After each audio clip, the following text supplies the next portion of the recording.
What the prodigal seems to be about is not so much about the prodigal son, but about the vast generosity of the father.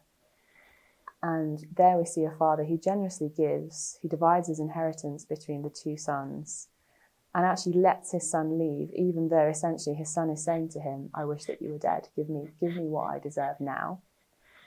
But he lets him do that. And Kenneth Bailey, when he's remarking on this, he said that in their kind of Eastern Mediterranean cultures, if a son was to do that, the father would slap him around the face and say, no, you're not getting anything. How dare you? Like, go and work over here instead.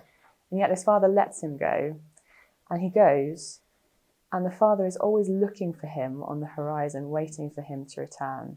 And when the younger son does return, after having experienced a famine, and suddenly just kind of comes to his senses, and he rationalizes, thinking, okay, how can I eat? Well, the hired hands at my father's home who work, well, they're fed, they eat really well. I'm in a famine, I'm really hungry, I'm dying of hunger. And he rationalizes it well, if I go back and I say to him, I've just looked it up, he says, I'll set out to go back to my father and say to him, Father, I've sinned against heaven and against you. I'm no longer worthy to be called your son. Make me like one of your hired men. So there he's basically saying all the right things. I've sinned against heaven, I've sinned against you. And then he says, I'm no longer worthy to be called your son. Just make me like one of your hired men. And then he returns, and the first thing that happens is that the father just rushes to him, falls on his neck, kisses him. And he's running, falls on his neck, kisses him. The son then starts to kind of go into, you think, to pick up this rationale. But instead he says, Father, I've sinned against heaven and against you. I'm no longer worthy to be called your son. He leaves out the rest of it.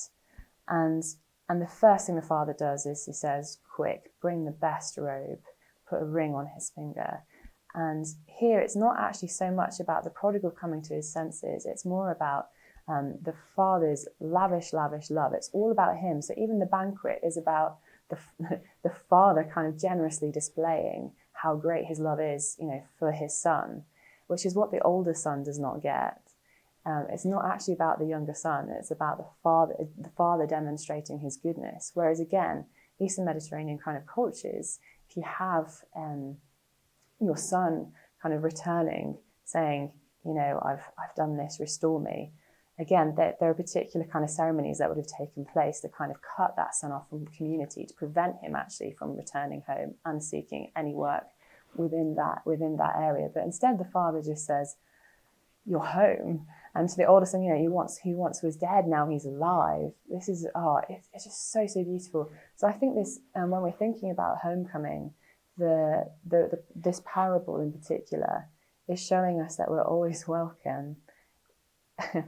We cannot ever travel too far off into any country without knowing that when we return, there will always be a father there to welcome us back. And that he is more willing often to receive us than we are to come to him. I think that's it. And this home is something that is about him. Because I think that is the part of the key to what the father is saying to the older brother. He says to the older brother, everything that I have has always been yours. You've always been with me. And even the older brother has kind of seen his life as one of kind of slavery and drudgery, trying to kind of work so hard. Where are the returns, the rewards? You never so much as kind of killed a goat in honor of me.